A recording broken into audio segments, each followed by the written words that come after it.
Now, the majority of Brits believe that violent crime across the country is out of control. Now, the findings are part of a GBNews People's poll that suggests 61% think criminals are using more and more physical force against their victims. This comes after a report this week suggesting that policing has lost its way after a number of virtue signalling posts by forces on social media. The report from the Policy Exchange said police should be barred from wearing any campaign badges or insignia and should stop taking the knee.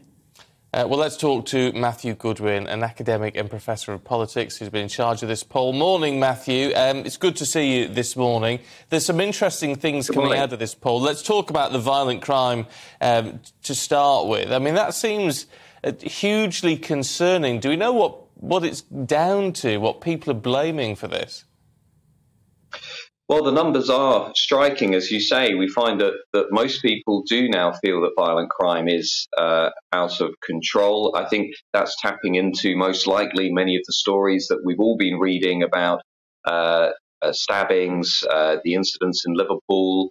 I think also, Stephen, it's probably tapping into this general sense that public services are not being as responsive as perhaps they used to be. We've had a number of stories recently about burglaries just not being solved, the police not really getting on top of resolving other forms of crime. And I suspect that is also underlying this quite striking finding.